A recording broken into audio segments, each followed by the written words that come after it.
Hi everyone, and welcome to Geek Chef Gaming. I'm your host, Chris the Geek Chef Tracy, and I'm doing another Solarium Infernum Beginner's Guide.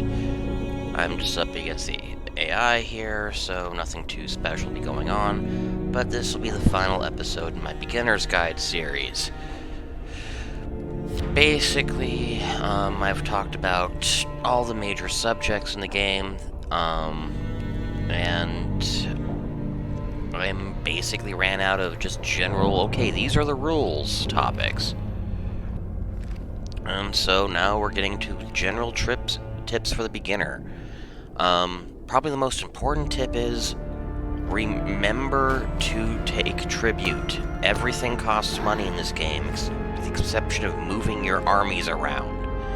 And so you'll be wanting to use tribute at least once a turn, and if you can't think of anything stronger to do, twice a turn. You can do it multiple times. That is probably one of the biggest things that helped me get good at the game, because it's easy to find yourself resource starved. On that note, you should prioritize upping your powers first. Each tree has its own core power. Your tooltip will tell you what resources go to it, like Wrath is Ichor, Deceit is Shadow, Destruction is Hellfire. There are 2 hybrid trees, and those are Prophecy, which is Hellfire Darkness, and Charisma, which takes a little bit of everything. And for more detail, go see my resource video, but just in general, everything takes souls. So if you're ever not sure what to do, souls. Well, not sure what to take, souls is usually good. But power is probably the key because it gives you more buffs, it gives you the higher end spells that you need to crack the game wide open, and it also gives you bonuses to resisting the abilities of other players. This is key because if their spells don't work, they can't fuck with you. And if you watched my earlier videos and this game ever takes off and someone decides to make these videos a drinking game, every time I say use this to fuck with people, you could take a shot and end up quite shit-faced by the end of your average. By the end, because the game's all about trying to force people into positions where they just are screwed, or you screw them over. And on that note, while you are focusing on developing your powers, don't forget about the map. Map control is important. That said, you don't win the game really on the map. You win the game through prestige points. And so once you get a place of power, maybe 2, and feel confident holding them, you only really need to pay attention to the map to make sure, is there anyone near my borders, and is anyone looking like they're making a march on Pandemonium?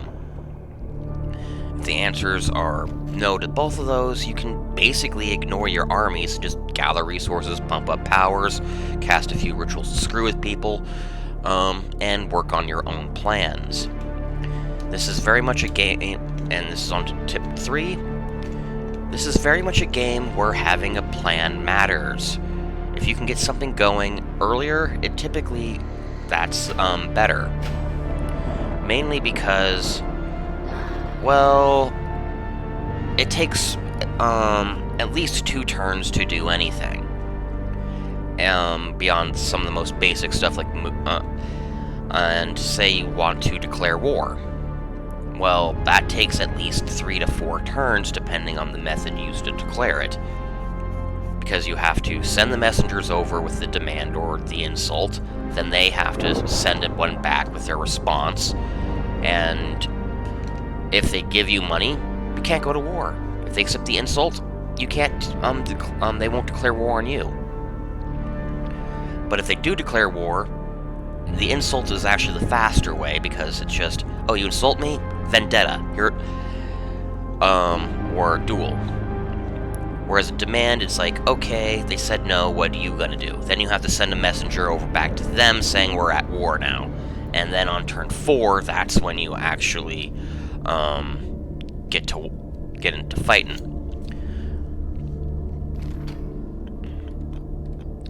The next bit, and having a good foundation will yield dividends, because on that note, is because let's say you have 3 or 4 actions, you're not quite sure what to do because there's nothing really going on the map, and everyone just seems to be doing their own thing, and you have some spare resources.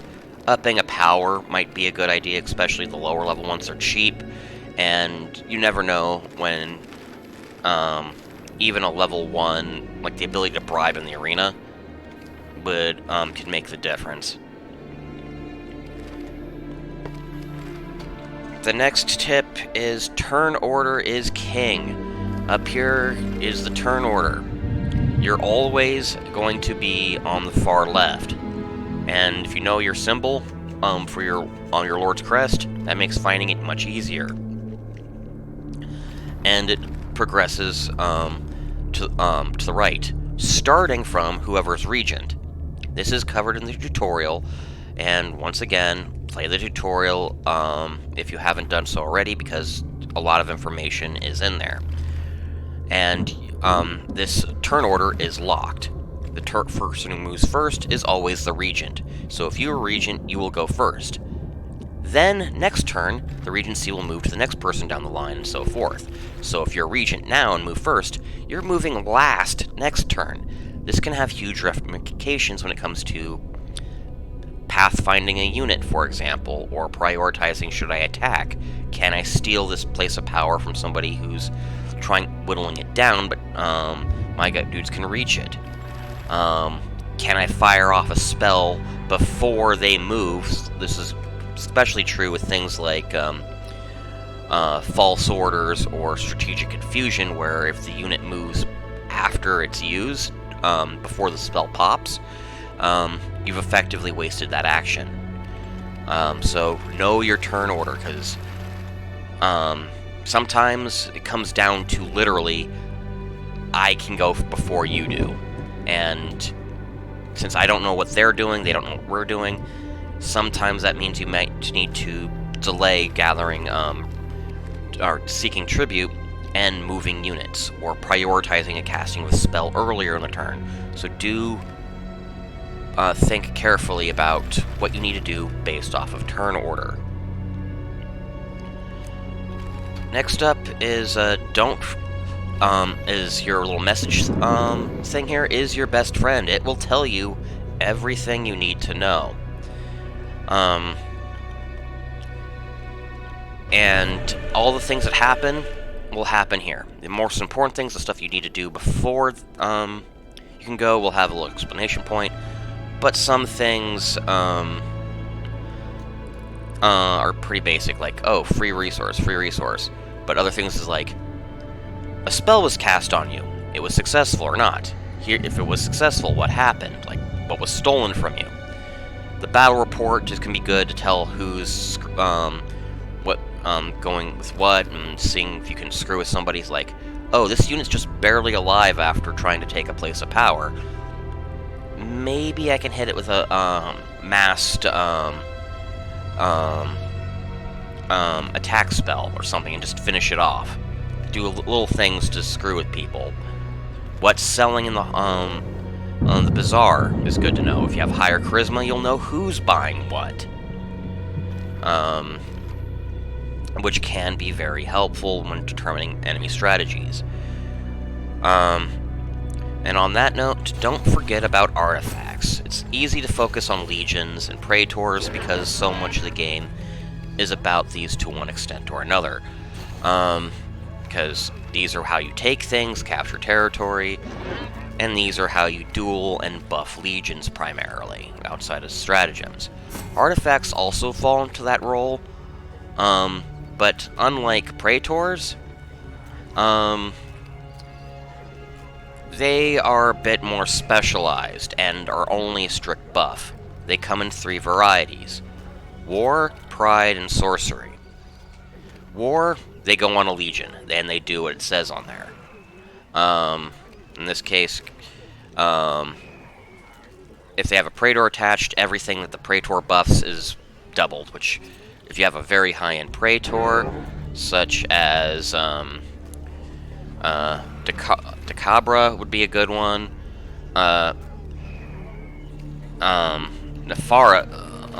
Nafula is actually one of the best duelists in the game. These actually have some pretty good ones, but Ram is probably the best one to use in combo with this because she buffs 2. So rather than +1 melee, it would be +2 melee, and this would be +6. So it allows for some interesting comboing and can greatly buff stuff. So pay attention. So they can actually be pretty powerful when put on a Legion. And in some cases, they're more powerful than Praetors. Pride must be attached to a place of power. Your stronghold does count as a place of power, and many of them will give you just prestige per turn, which is always useful, especially because it helps you win the game, because it's your primary victory point. But more than a few of them will offer either bonus resources or boost spell strength. And having higher spell strength is how you basically can get through your opponent's defenses, because remember what I was saying about, well, if you can resist their stuff, it's a waste of a turn. Well, with like Eye of Vengeance here, I can get my prophecy spells through their defenses more easily, which is very good if you're trying to use prophecy stuff on Lilith, particularly the level 6 I break your ritual table spell, so they cannot cast any more spells. Tongue of the Liar is a good one if you're going Deceit, because +1 Deceit is easy to forget about, but it can be the difference between you stealing an artifact or a Praetor or a Legion, and the spell just fizzling. So don't forget about the artifacts. They can, they're a little bit more subtle, but they can be quite potent. And that gets us into timings. When to use what. Because, well, as I talked about earlier with the turn order, sometimes things happen because, well, I fall earlier in the turn, or I fall later in the turn. By paying attention to the turn order, it can help you choose, can I even get this off? But there are other situations where things are more situational, like Break Witch Roll, for example, the high-end prophecy spell. That's a bit, that may seem like a very powerful one, but it costs upkeep, and it's not exactly, it's affordable in the late game, but it's not what I would call super cheap, and you can't keep that up forever. And so, think carefully about your timings. If a good example of another good example of use is a damage spell, like Infernal Infliction. It just does straight up damage. If it kills the enemy, you end up gaining prestige for it. But if your Legion kills the enemy, they gain an experience point and helps them level up. And depending on your priority, you may want to cast the spell first and let the Legion get the kill, or vice versa, depending on what you think is more important at that time.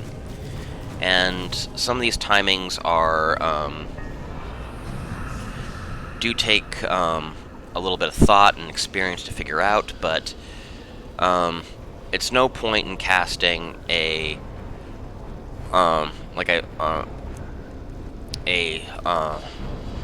debuffing spell when the enemy is going to die outright anyway.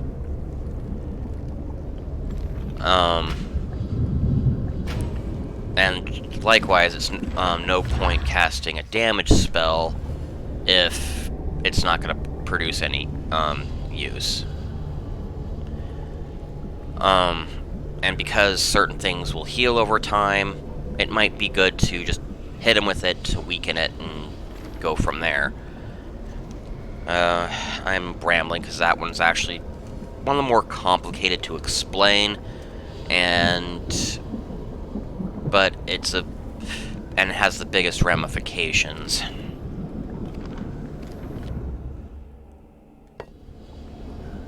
Another good example of maybe turn order would be getting Hell's Maw on before you attack people, for example. Because that way, you're not missing out on resources if you get the kill.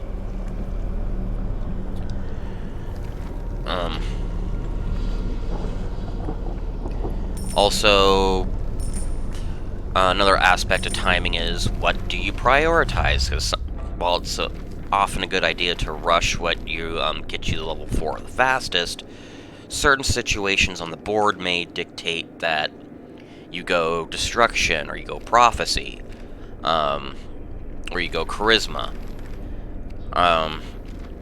And don't be afraid to adjust based off of that bit, but generally speaking, the sooner you realize you need something, the better, because of what I've talked about before.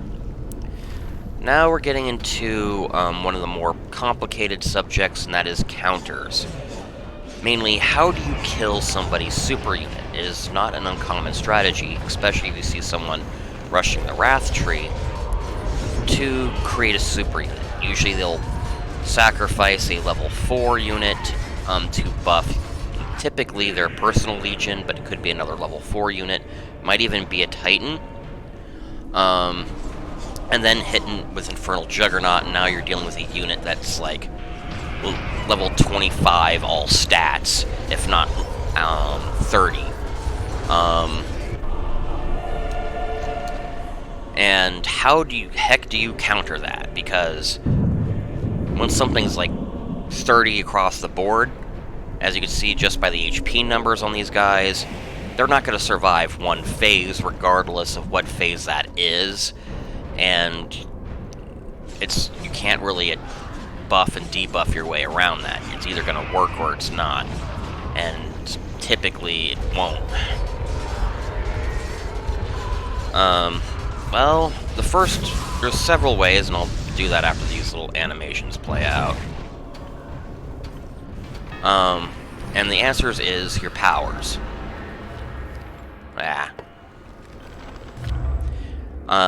First off, demonic interference. That turns off all rituals, and so they're trying to buff it with the Infernal Juggernaut and Martyr.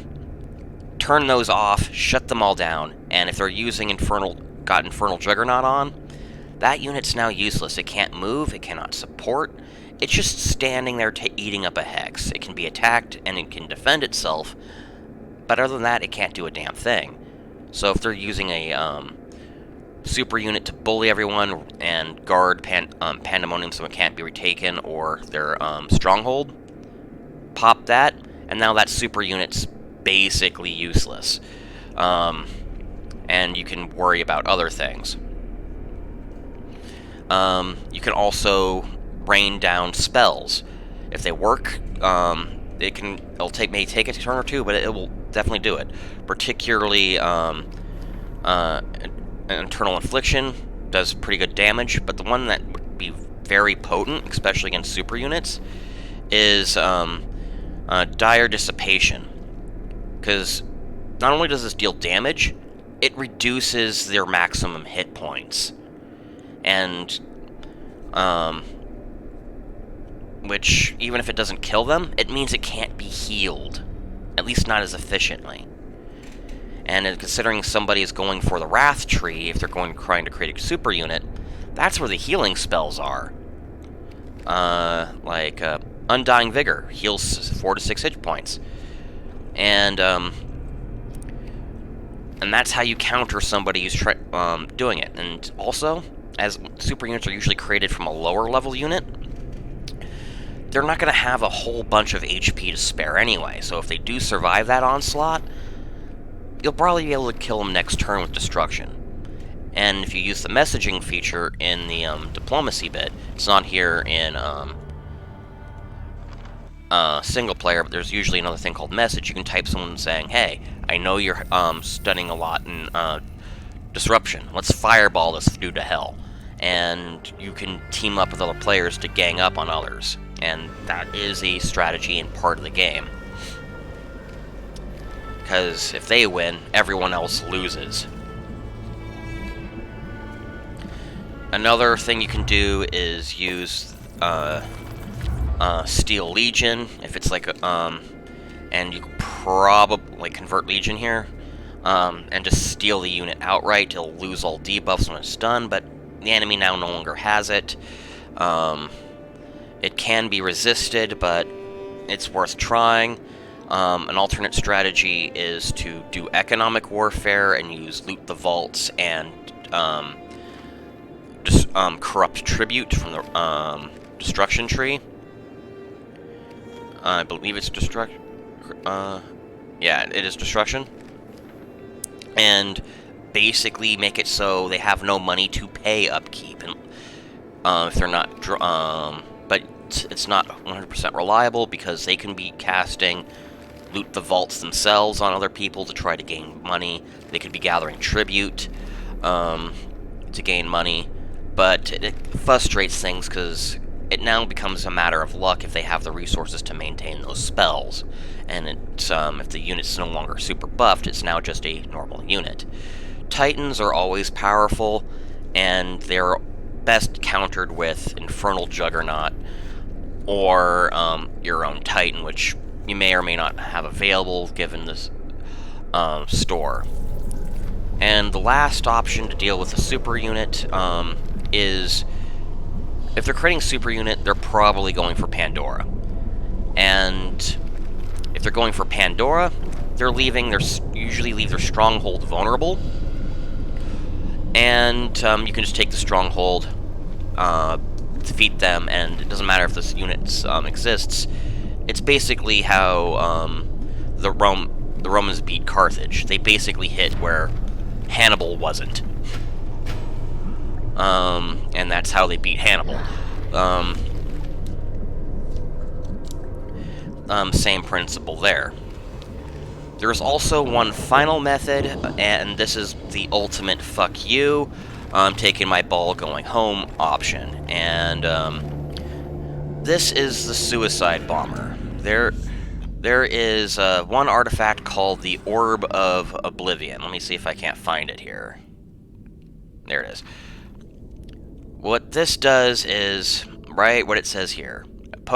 If if something kills the unit that's carrying this, it destroys, it takes it with it, basically. As long as it's not pandemonium itself. Basically, makes any unit carrying it a suicide bomber holding a nuke. This is basically the Solium Infernum's equivalent of the civilization nuke. Put this on a cheap movement 3 unit. Thousands of Bastards is probably would be a very good example of that. It's a level 1 unit, it's movement 3, it's got absolutely horrific stats, but you don't need it to survive the fight. You just need it to rush either the super unit or rush the enemy stronghold and basically blow itself up along with them. If the unit's enemy is not paying attention, or if they completely rushed Wrath but didn't really level up Destruction or any of their other powers, they're not really going to have a way of countering this unless they have another unit that can intercept it before your unit gets there. And I've seen people lose the game because they underestimate this thing. And just having one little cheap fodder unit take out a stronghold with this is quite funny.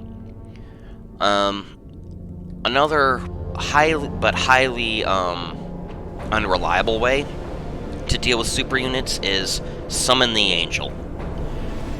It will target the most powerful Archfiend by prestige first and attack their most powerful unit. And it'll pinball between everyone until either a set number of turns goes by, it dies, or it's killed all their targets. And the Angel is not a joke. A super unit can take on the Angel, but it will not be able to do so unscathed. And you could theoretically swarm it with weaker units and, using support, finish it off with a couple of spells. The Leviathan is more powerful than the is technically more powerful than the Angel from a stat perspective, but the Angel's infernal resistance makes it a little bit more likely to survive against a super unit. Leviathan will target places of power, though, and anything that gets in its way will just be plowed aside as it goes to its next target. It is worth noting, though, that the Leviathan will take support from Abyss Striders, so if a Leviathan looks like it's going to be targeting your opponent's super unit, maybe using this Summon Strider ability to bring a Strider or two nearby, just to give it a quick little melee boost, might be enough to frustrate them, but that's a somewhat unreliable way of dealing with things. And this is also probably going to be my last tip, is if you're not planning on taking Pandemonium yourself, you've got a fair lead on Prestige, or you think you can take Prestige, it's usually a good idea to prepare to defend Pandemonium. Just bring a couple, like a level 3, maybe a level 4 Legion, and just park them reasonably nearby Pandemonium.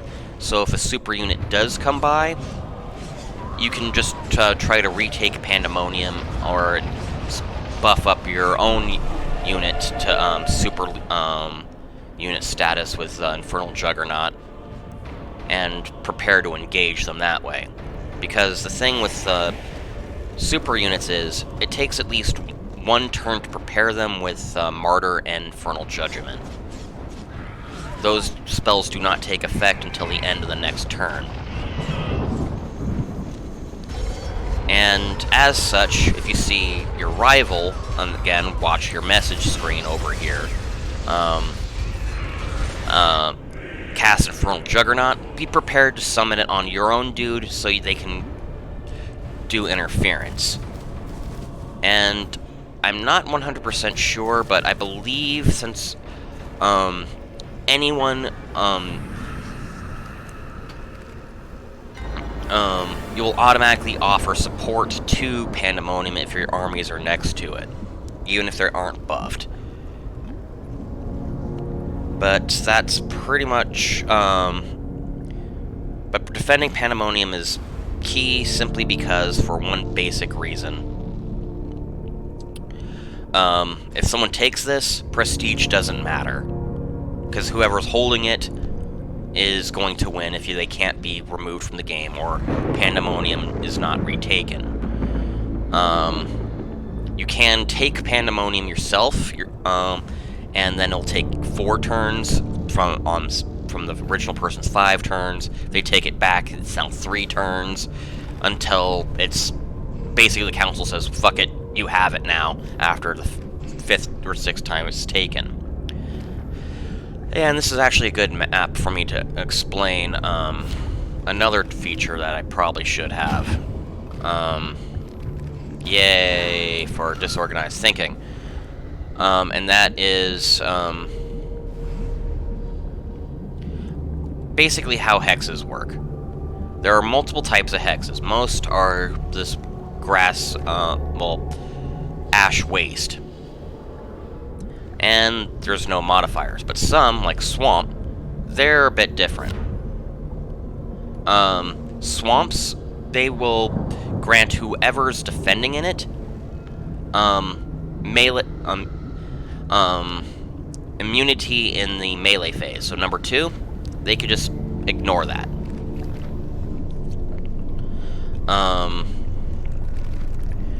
There's also steam vents, which is what these little cracked things are, and they work with ranged. And then there's also ruins. Let's see if I can't find a ruins. They basically look like an exposed, like gears and clock that you would see in Clockwork. Yeah, here they are.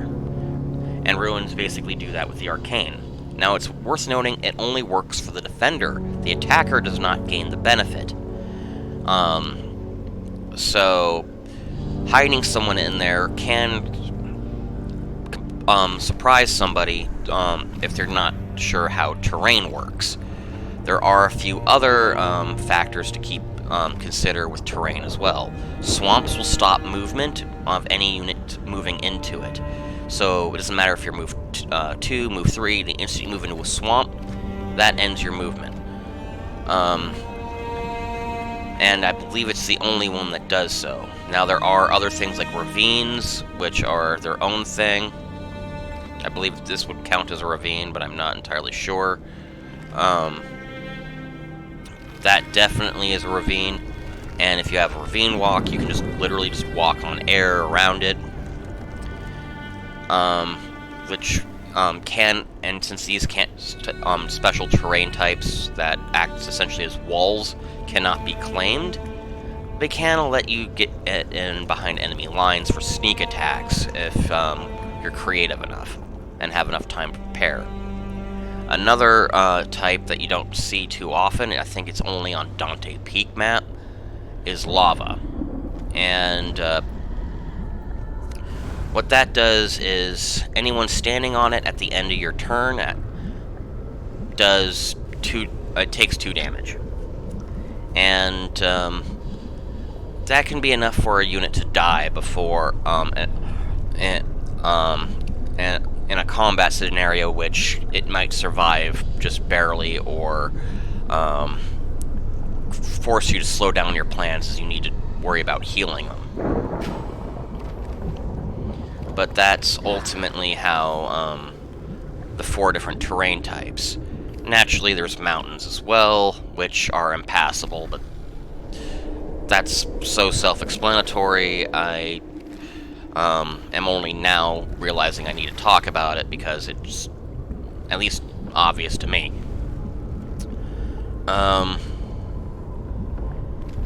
And that's basically it. Just have patience and remember that you could be dead last and things will be going poorly, but as long as you can get prestige and know how to capitalize on a bad situation, whether it's sending demands and threats to somebody who has no standing armies, or just using your own powers to their best advantage, you can come out ahead. And worst case scenario, you can make yourself a vassal to somebody else so you play second rather than outright losing. And hey, there's always Kingmaker if you just feel like you can't win through normal means. But I hope you've enjoyed this series, and I haven't made a complete and total ass of myself and all that. And if there's anything I missed, feel free to leave it in the comments. Like, share, subscribe, and I hope you enjoy Solium Infernum. With any luck, this game could maybe grow beyond the sleeper hit that unfortunately I think it's destined to be, but you never know. A Steam sale can cause this to swing, because after all, The Last of Us was considered a sleeper hit / forgotten indie, and look where that's at now. But anyway, have a good night, and see you again next time.